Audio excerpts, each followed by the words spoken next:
how I'll put this is, love him or hate him, Mel Kiper actually makes some sense. Sometimes. Very rarely. Once in a blue moon. Anyway, though, ESPN's Mel Kiper went ahead and selected Oregon State's Fuaga for us at the 18th overall pick. And I gotta give him credit / a video talking about this because, let's be honest, this is probably the most logical. Well, I mean, okay, listen, I'll say it like this. Most logical to go with an offensive tackle at the 18th overall pick or a defensive tackle. Right? Those are logical picks. But for some reason, every single analyst nowadays keeps saying we're going to take a wide receiver at pick 18. Now, in their credit, after the fact that, the whole T. Higgins requested a trade thing, maybe then that's more logical.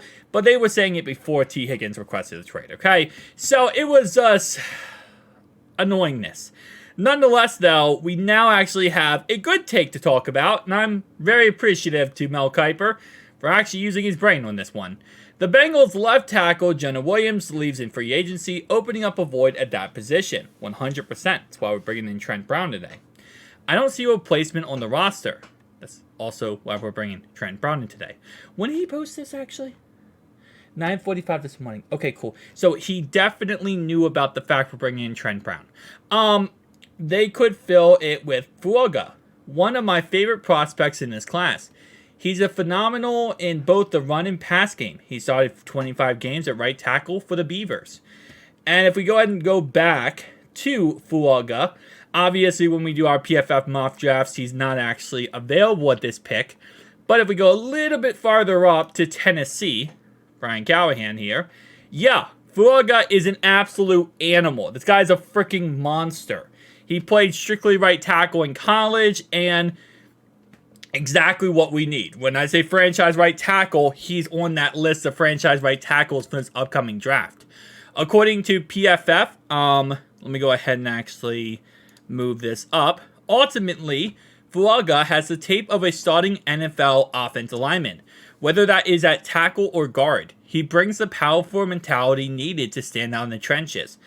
I believe he has the adequate length and foot speed, good offensive lineman IQ, and elite strength to succeed at tackle and get a shot there as a first-round pick. Ultimately, Fuaga's tape is that of a starting... Okay, so this is exactly the same one.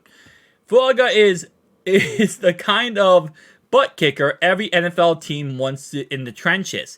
He has a finisher's mentality in the run game and takes pride in pushing defenders against their will. In pass protection, his stride's length is limited, but his foot speed makes up for it. He has a good wide base to neutralize bull rushes quickly. His hands are consistently up and in the right position to strike with power at any moment. He also possesses a hand quickness to hand fight, yet protect his chest. He can be a bit overzealous to make a contact in pass protection, which can lead to a vulnerability. Why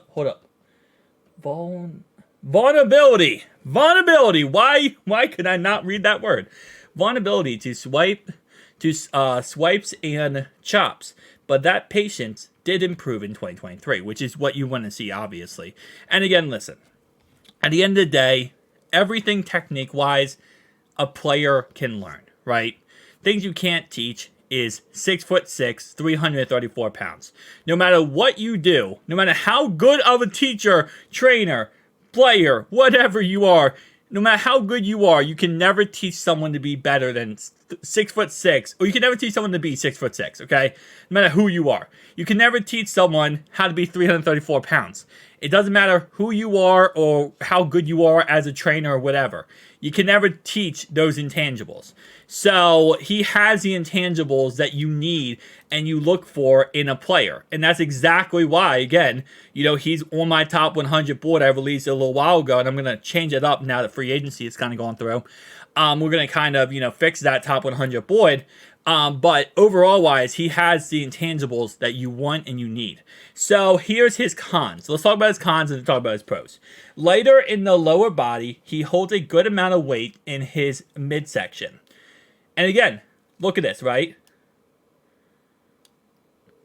this can be changed. You get a good nutritionist, a good nutrition doctor, and if the team, I know we suck at giving nutrition stuff in Cincinnati. According to the grades, we're not really that good at nutrition. But nonetheless, though, first thing we need to do as a team, if we're not going to do it for all the players, we got to do it for right tackle, okay? Protect Joe Burrow. If anything, Joe should probably give his nutritionist to Fuaga or let him work with him so that he can get this fixed. This can be fixed 1,000%. There is no reason why this should be a problem in the NFL. This can easily get fixed. Can get overzealous in making contact? This is technique. Technique can be fixed. Can struggle reaching deeper landmarks in pass protecting due to the stride lengths, not foot speed? This can be fixed. Like, again, all these cons are just personal things that he did not figure out in college, which that's going to happen, right? He played at Oregon State. He didn't play at Alabama. I think I butchered that name. Alabama. And that's just a fact. It sucks, but it is what it is that he didn't get to experience the high-level play that Alabama gives you. Alabama and all these other really top colleges.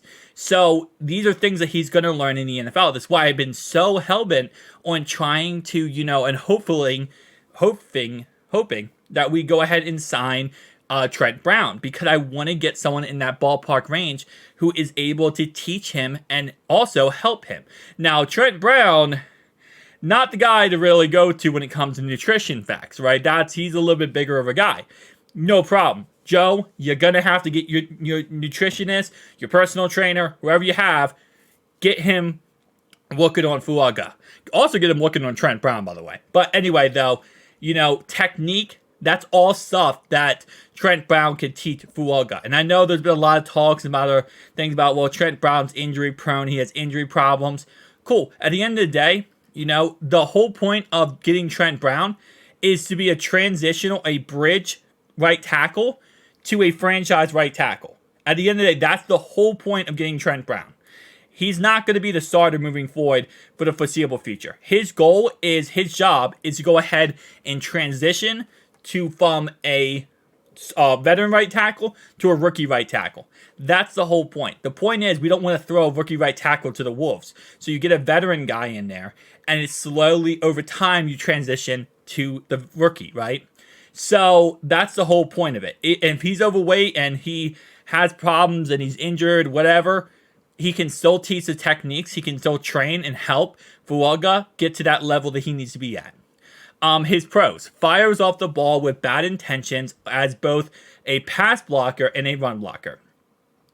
Good wide base for quickly migrating bull rushes. Looks to bury defenders out of the play in run blocking. Good grip strength to maintain blocks. Very fast hands to punch, yet recover and replace when getting into hand fights. And again, like I said, yeah, he is an amazing right tackle. And if we got Fuaga, I would absolutely love it. At the end of the day, as we have gone through the combine process and we have gone through all of these free agents process, my opinion has changed a lot on Fuaga. At one point, I was kind of like, I like him, but I don't know if I love him. I'm actually now to a point where I really do like him, and I think he is really that guy. So I'm really agreeing here with Mel Kiper, and that's a surprise because I don't usually agree with ESPN. I feel like a lot of their takes are just poor. But nonetheless, though, I think this is a really good take by them. And I agree that this is, someone we should be targeting at 18. But that's the thing, is if he's available at 18. And there's no guarantee, let alone probability, that he will be available at 18. But if he is available at 18, this is definitely the pick. I'll see you guys in the next one. Peace out.